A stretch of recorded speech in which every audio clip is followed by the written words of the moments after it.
Boa tarde a todos. É uma alegria estar falando com vocês, contando um pouquinho, né, do meu trabalho, que começou na Universidade Federal de Juiz de Fora e começou aí com a parte de lácteos, né, trabalhando com lácteos. Então, o título aí do meu seminário é o emprego da espectroscopia Raman e das ferramentas quimiométricas em estudos de lácteos, uma abordagem analítica. Como a Juliana falou, atualmente eu sou professora na Universidade Federal de Minas Gerais e eu apresento aqui o meu atual grupo de pesquisa, que é o grupo de quimiometria aplicada à química analítica e técnicas espectroscópicas, né? Composto aí pelo professor Marcelo Sena, por mim, aqui tem o meu contato, e pelo professor Bruno Botelho. Né? E a gente tem trabalhado muito, né, no uso aí de ferramentas quimiométricas e técnicas espectroscópicas, como espectroscopia Raman e infravermelho, né, na análise de alimentos, da qualidade de alimentos e na área também de química forense. Mas vamos lá, né, para o que importa. Para esse seminário, né, eu dividi essa apresentação. No primeiro momento, a gente conversar um pouquinho sobre a parte do desenvolvimento analítico, falar um pouquinho, então, da técnica, da espectroscopia Raman, das ferramentas quimiométricas, e depois eu vou mostrar alguns exemplos, né, do uso aí da espectroscopia Raman com a quimiometria aplicado aí na análise de concentrado proteico de soro de leite, análise de leite em pó e análise de requeijão cremoso. E todas essas aplicações, elas foram desenvolvidas, né, na Universidade Federal de Juiz de Fora, né, em parceria aí com outras instituições. Vou mostrar também outras aplicações, né, passar rapidamente para mostrar aí o potencial da técnica também, por fim, as conclusões e os agradecimentos. Quando a gente pensa no desenvolvimento analítico, né, em desenvolver metodologias analíticas, a gente está sempre pensando em, né, uma análise qualitativa, o que tem, qual substância está presente ou ausente na amostra e na análise quantitativa, né? O quanto tem de uma substância numa amostra. E um método analítico, ele envolve aí várias etapas, desde a parte de amostragem, o preparo de amostras, né? Como que vai ser a apresentação da amostra, a aquisição dos dados, né? Aí aqui eu já estou falando da parte instrumental, da técnica analítica que a gente vai utilizar para obter informação daquela amostra, o tratamento dos dados, né, obtidos e, por fim, no final, né, a informação química, né, informação química que a gente deseja, que pode ser a presença de uma determinada substância numa amostra ou a quantidade dessa substância na amostra. Então, vamos começar aqui falando da técnica, né? Que é a espectroscopia Raman. Quando a gente fala em espectroscopia, né, a gente está pensando aí no estudo, né, da interação entre a radiação, a luz, com a amostra. E essa interação, ela vai nos trazer muita informação sobre o nosso sistema em estudo. No caso da espectroscopia Raman, a gente vai estudar o fenômeno de espalhamento. O fenômeno físico envolvido é o espalhamento de luz, né? O espalhamento da radiação. E para obter a informação, a gente usa uma radiação monocromática, né? Ou seja, uma radiação com um único comprimento de onda. E para a gente conseguir essa radiação monocromática, a gente usa uma fonte, né, de laser. Então, a gente incide o laser na nossa amostra e essa amostra ela vai espalhar, né? A gente aqui preocupado, né? A gente vai olhar aqui para o fenômeno do espalhamento, o espalhamento da radiação. A maior parte desse espalhamento, ele vai ser um espalhamento elástico, ou seja, a radiação que vai ser espalhada, ela vai ter a mesma energia da radiação incidida. E esse espalhamento elástico, ele não vai trazer informação para a gente sobre a composição da minha amostra, mas uma pequena fração desses fótons vai ser espalhados de forma inelástico, é onde a gente tem o espalhamento, né, que a gente chama de espalhamento inelástico, que é quando a radiação, né, a energia, né, dessa radiação, a energia vai ser espalhada, a radiação vai ser espalhada com uma energia diferente da radiação incidida. E aí é o que a gente tem o efeito Raman ou o espalhamento de luz Raman. E o que é interessante aqui? A beleza da técnica, né? É que essa diferença de energia, né, da radiação que foi incidida e da radiação espalhada, é a diferença entre dois estados vibracionais. Então, a espectroscopia Raman, ela vai nos trazer informação, né, dos modos vibracionais das moléculas que compõem a minha amostra, né? Então, eu vou ter um espectro Raman, eu vou ter um conjunto de bandas, eu vou ter um conjunto de bandas, e essas bandas são relacionadas aos modos vibracionais presentes na minha amostra. Então, para cada amostra, né, para cada molécula, eu tenho bandas características, né? E essas bandas características, a gente chama aí que a gente tem um espectro de fingerprint, né? Uma impressão digital da molécula. Então, acho que a gente falou um pouquinho da técnica. Por que, então, que é interessante, né? Eu volto no slide anterior, interessante a gente usar a espectroscopia Raman como técnica analítica, né? Para aquisição de dados. Aqui eu vou destacar principalmente essa parte do preparo de amostras, né? Na espectroscopia, espectroscopia Raman, a forma de apresentação da amostra, né? Ela é da mais variada possível, né? O preparo de amostra, ele é mínimo ou muitas vezes inexistente, ou seja, eu posso pegar a minha amostra, né? Igual, vamos pensar no iogurte, né? Eu posso pegar meu iogurte e diretamente ler fazer leitura no equipamento, não preciso passar por um preparo de amostra, uma extração, né, fazer uma abertura de amostra, extração. Então, acho que uma das principais vantagens da técnica é esse preparo, esse mínimo, né, preparo da amostra. E depois que a gente obtém, então, os espectros Raman, a gente passa para uma segunda etapa, que é a etapa de análise dos dados, né, o tratamento dos dados. E aí que entra a quimiometria. Como que a gente pode definir a quimiometria? A gente pode definir a quimiometria como o uso de ferramentas matemáticas e estatísticas para interpretação de dados químicos multivariados. O que são dados químicos multivariados? Multivariados, né, eu estou querendo dizer que eu vou trabalhar com mais de uma variável, né? Então, se a gente pensa lá no espectro Raman, eu não vou estar olhando para uma única banda do espectro, eu vou estar olhando para um conjunto de bandas, tá? E a quimiometria, ela é muito interessante, né? Quando a gente tem um grande número de amostras e quando a gente quer fazer análise simultânea de vários compostos. Então, aqui eu trouxe, né, um exemplo bem geral, né, qual que muitas vezes é o produto final do nosso tratamento de dados, né? Então, eu tenho um conjunto de espectros Raman, então aqui eu tenho muitas amostras, né, muitos espectros, eu faço um tratamento desses espectros e no final eu vou apresentar, né, por exemplo, essa minha amostra, ela é conforme ou não conforme a um determinado parâmetro. A gente pode dar um exemplo aqui, minha amostra está adulterada ou não adulterada, né? Alguma substância está presente ou ausente, né? E aqui é importante destacar, né? Por mais que a gente tenha aqui uma figurinha mais simples, às vezes, da gente entender, todas essas informações, né? Que vão vir de um modelo matemático, baseado nos espectros, né? Nos dados espectrais. Então, aqui algumas estratégias quimiométricas que a gente pode estar empregando. Então, aqui eu coloquei em ordem de complexidade. Então, a gente tem análise exploratória, né, que é a primeira análise é só para a gente conhecer os dados, tentar identificar alguma tendência dos nossos dados. Depois, a gente vai para uma análise supervisionada. Na análise supervisionada, a gente já precisa trabalhar com dois conjuntos de dados.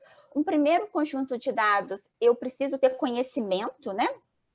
Na verdade, os dois eu preciso ter conhecimento daquela amostra, ou seja, eu vou ter uma classe de amostra que é adulterada e outra classe de amostra que não é adulterada. Então, eu vou construir um modelo matemático com base nos espectros, né? Então, eu vou ensinar esse modelo a identificar, a partir dos espectros Raman, o que é uma amostra adulterada, né? Por exemplo, uma amostra de leite que tem soro e uma amostra de leite que não tem soro. Eu vou ensinar esse modelo matemático a fazer essa identificação. Então, os métodos supervisionados são os métodos que a gente chama métodos de classificação multivariada. Lembrando, né, multivariada que a gente vai estar sempre utilizando, empregando, né, uma faixa espectral. Não vou estar olhando para uma única banda, mas sim para um conjunto de bandas.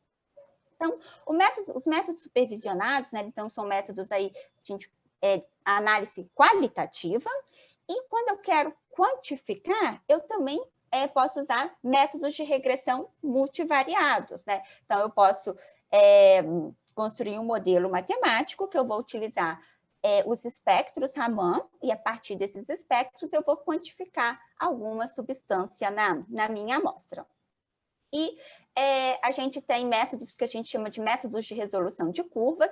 Esses métodos de resolução de curvas, eles são mais direcionados para a gente resolver problemas envolvendo misturas.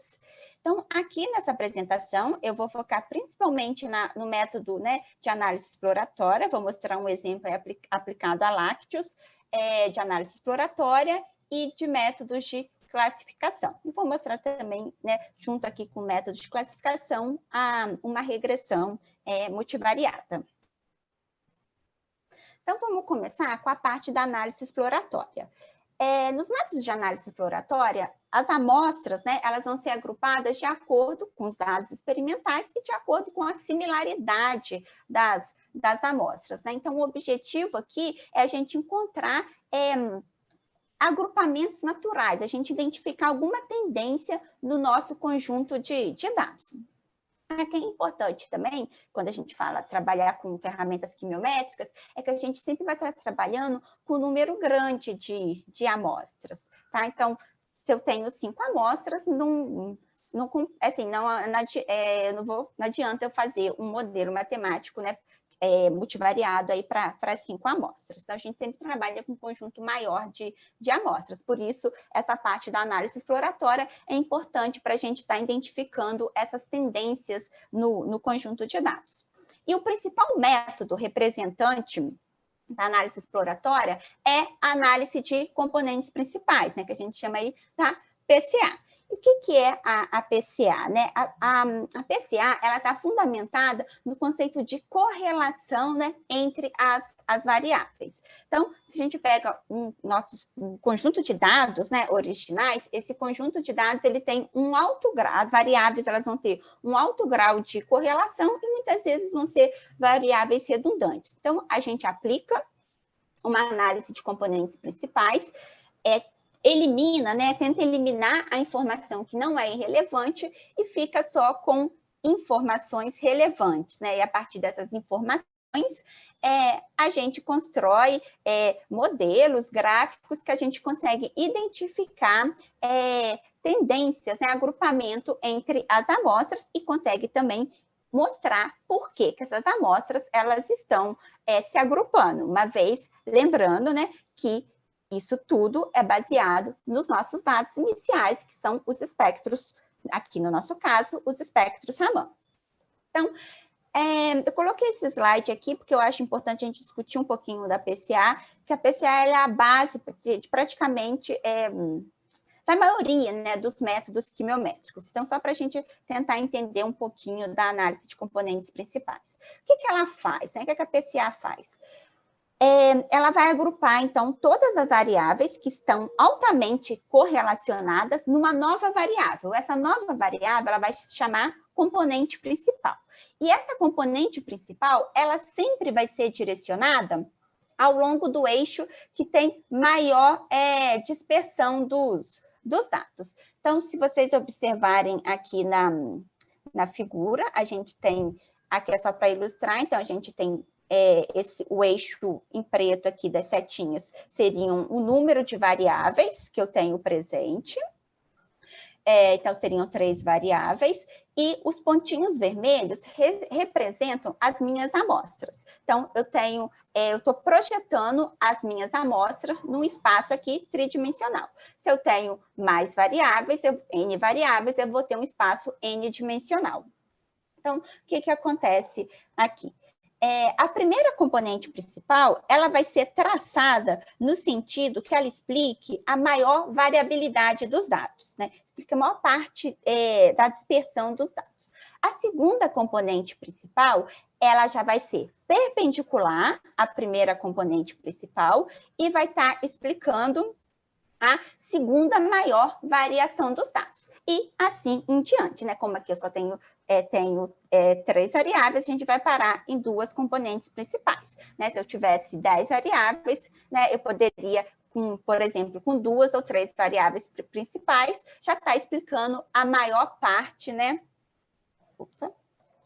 A maior parte da variação dos dados.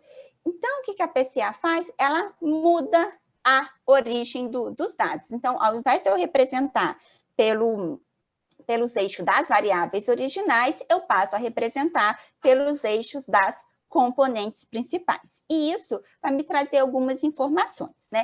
A gente vai construir 2 gráficos, um que a gente vai chamar de gráfico de scores, que vai mostrar as relações entre as minhas amostras. Então, amostras que são similares vão ficar próximas, né? Vão ter valores próximos de scores, e um gráfico de pesos, que vão indicar as relações entre as variáveis. Ou seja, se a minha amostra se eu tenho um conjunto de amostra que estão próximos, por que o conjunto está próximo? O que essas amostras têm em comum?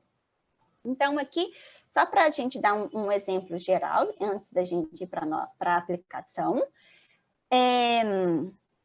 aqui eu tenho um conjunto, né, de dados de espectros Raman. Eu vou pegar esse conjunto de dados, né? O que é um espectro? Um espectro, ele, na verdade, ele é um conjunto de pontos, né? Então, eu vou pegar esse conjunto de pontos, vou passar isso por uma matriz de dados. Então,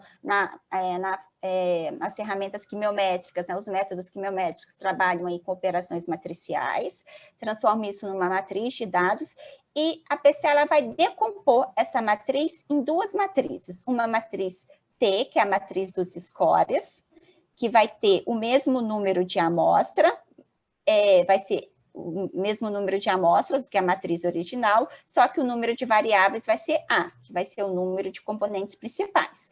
E uma matriz de pesos, que vai ter o mesmo número de variáveis, só que agora não vai ter o mesmo número de componentes principais. Então, aqui eu tenho amostras, a matriz T, né, dos scores, vai mostrar a relação das amostras com as componentes principais, e a matriz de pesos ou loadings vai mostrar a relação aqui das componentes principais com as variáveis. Então, se eu construo o gráfico aqui dessa matriz de scores, eu vou ter informação da dispersão das minhas amostras. Então, aqui a gente observa que a gente tem 3 grupinhos de amostras. A gente tem aqui essas amostras que estão com pontinho verde, elas estão mais afastadas das amostras com pontinho azul e vermelho. Se a gente olhar aqui no eixo, a gente vai ver que é a PC1, que é a primeira componente principal, que está separando as amostras, as amostras aqui verdinhas, das amostras em azul e em vermelho. Por que está separando? Beleza, a gente conseguiu separar o meu conjunto, as minhas amostras, mas por que está separando? Baseado em quê? Essa separação, ela é baseada nos dados que nós estamos fornecendo. Quais dados são esses? São os dados de espectroscopia, os dados dos espectros Raman. Então, quando eu construo aqui o gráfico, peço para construir, né, ploto a primeira componente, o peso da primeira componente versus as variáveis, no caso de espectros, as minhas variáveis são as intensidades Raman por número de onda. Quando eu faço isso, eu vejo que que a banda, né, a região espectral que está sendo responsável por essa separação da minha amostra, dos pontinhos verdes dos demais, é a região aqui próximo a 1.600 centímetros menos 1, que tem aqui um gráfico de pesos, né, que tem o maior peso para essa separação aqui na PCU, né? A gente tem aqui valores positivos e aqui valores negativos. Se a gente olhar, os pontinhos verdes estão no lado positivo da PC. Então, é sempre importante a gente olhar os dois, o gráfico dos scores e os gráficos dos pesos. Por quê? O gráfico dos scores vai te mostrar a dispersão das amostras. Olha, está tendo agrupamento, está separando, mas por que está separando? Por que algumas amostras estão se agrupando? Essa informação é uma informação química que você tem, né? Porque você entrou com dados químicos, no caso aqui, com dados de espectroscopia Raman. Então, você tem que voltar no seu gráfico de loads para fazer, né, essa interpretação química do seu modelo.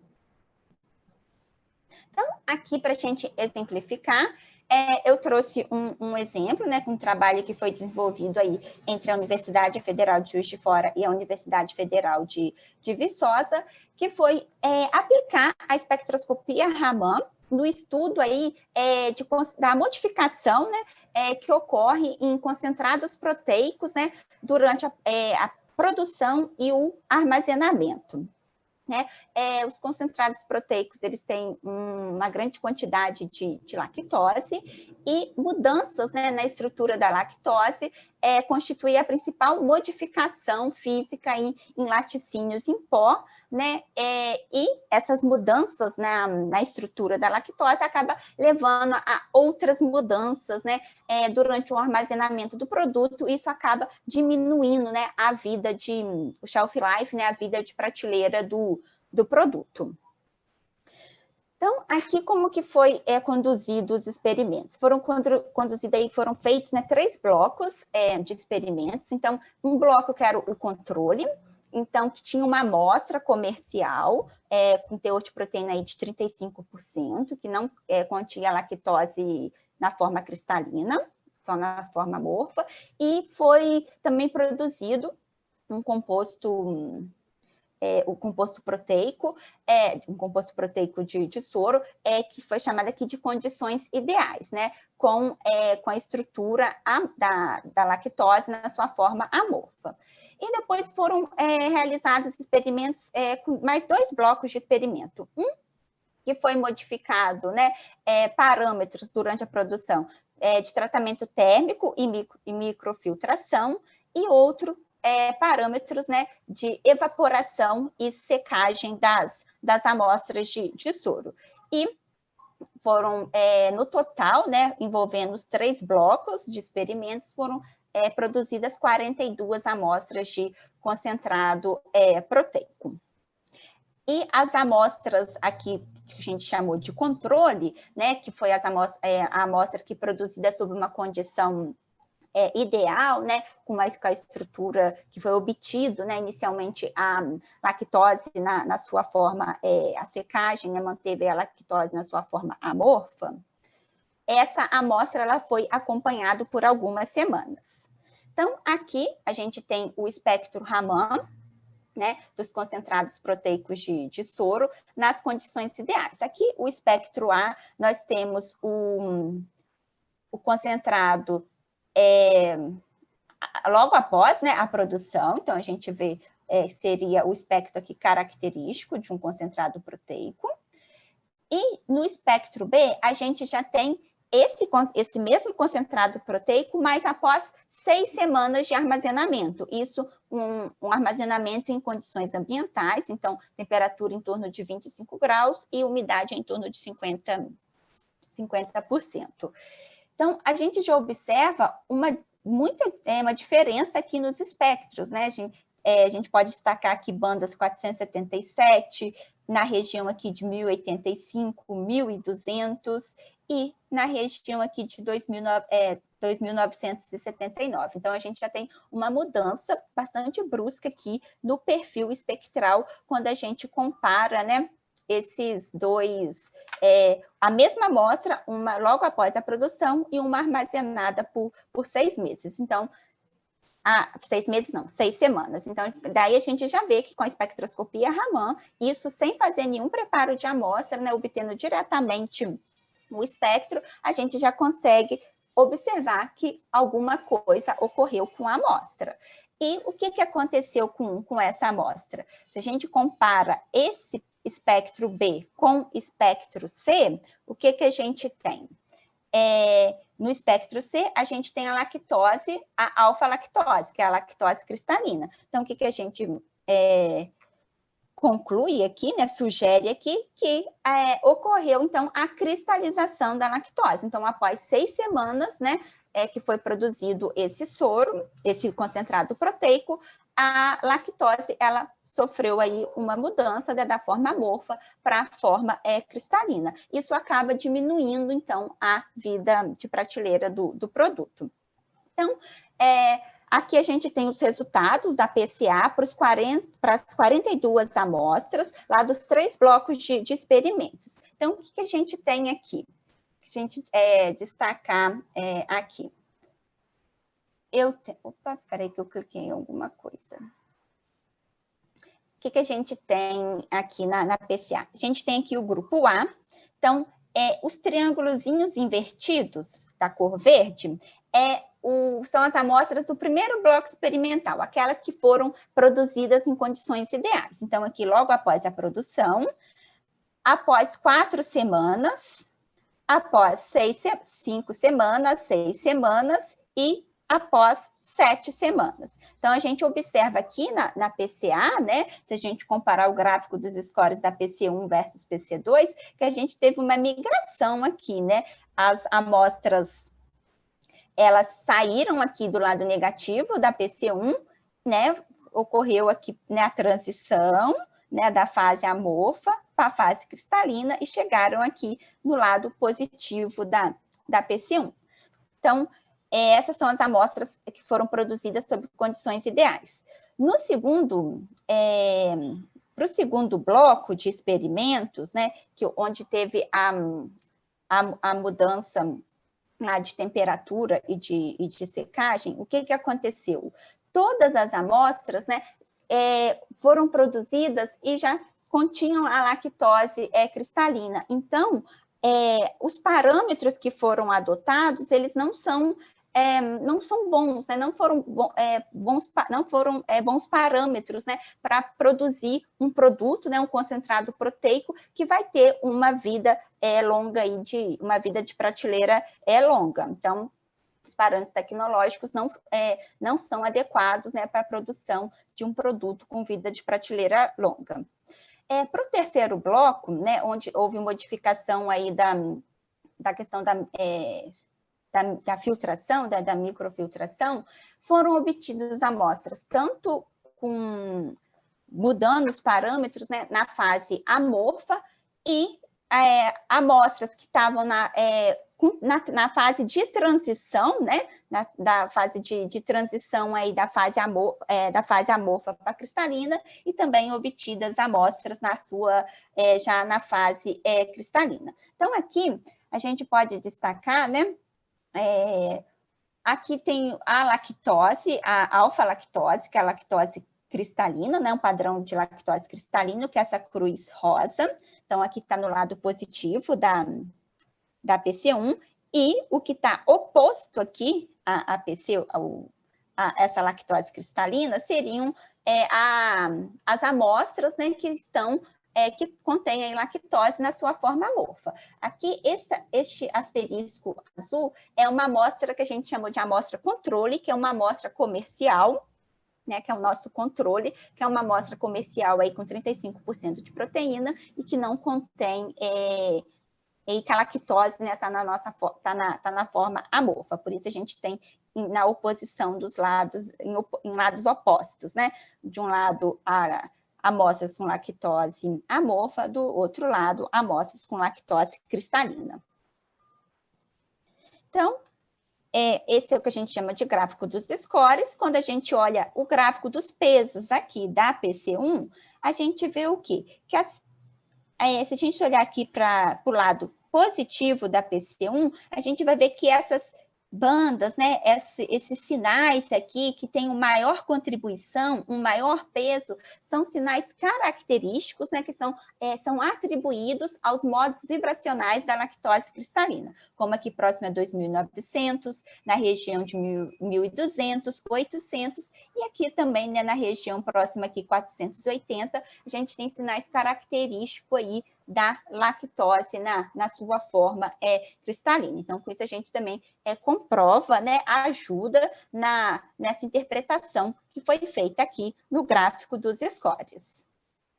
Então, como conclusão deste trabalho, né, a espectroscopia Raman, combinada aí com a quimiometria, ela é capaz de identificar alterações relacionadas ao estado da lactose, né? A lactose está na sua forma amorfa ou cristalina, durante aí a produção e o armazenamento, né, de produtos lácteos aí em pó, né, que tem um alto teor aí de lactose. Já deu meu tempo, Juliana? Sim, Mariana, eu não sei como é que está a apresentação. Eu já vou finalizar, tá bom? Obrigada. Aí eu só mostro as outras apresentações, as outras aplicações. Tá? Então, escolhas aí na condição. Então, a espectroscopia Raman, ela consegue identificar as alterações relacionadas ao estado da lactose durante a produção aí e armazenamento de produtos lácteos. E isso pode ser utilizado, né, na escolha aí da melhor condição de processamento, né, e de armazenamento desses produtos. Então, pessoal, aqui eu só vou passar, né, só para mostrar aqui rapidamente, para dados de fraude também em leite em pó, que foi um trabalho que a gente fez. Então, a gente obtém um conjunto de espectros e constrói modelos também, né, modelos matemáticos que nos ajudam a identificar, né, amostras adulteradas de amostras não adulteradas. A gente acaba se empolgando, né, e falando demais, né? Então, aqui a gente tem um espectro, dados seriam, a partir dos dados de espectroscopia Raman, fazer também uma análise quantitativa. Então, a gente consegue fazer tanto análise qualitativa quanto análise quantitativa, tá? Então, só para mostrar os trabalhos gerais, né, do grupo de pesquisa, a gente fez trabalho aí com leite em pó, com requeijão, né, com essa mesma característica de construir modelos para identificar a adulteração em requeijão cremoso, né? A adulteração aí, no caso, com amido, que constitui aí no que a gente chama de fraude econômica. E também foi outro trabalho realizado foi avaliar os efeitos aí de diferentes níveis de hidrólise enzimática da lactose, né, durante também produção e armazenamento de leite em pó, também usando espectroscopia Raman e ferramentas quimiométricas. E aqui outros trabalhos não lácteos que a gente tem desenvolvido, né, na área de alimentos, como análise de fraude em carne, em ovos, né, determinação da qualidade de ovos enriquecidos com ômega 3 e análise também de monitoramento da qualidade do café. Então, é isso, né? A espectroscopia Raman com as ferramentas quimiométricas, elas têm um grande potencial para estar auxiliando a indústria de alimentos e agências reguladoras no campo de controle de qualidade dos alimentos, permitindo aí tanto detectar fraudes e permitindo aí análises mais rápidas. Então, queria agradecer aí o Inova Leite pelo convite, né? Os órgãos de fomentos e aos nossos aí colaboradores. É isso, obrigada pela atenção e desculpa pelo tempo.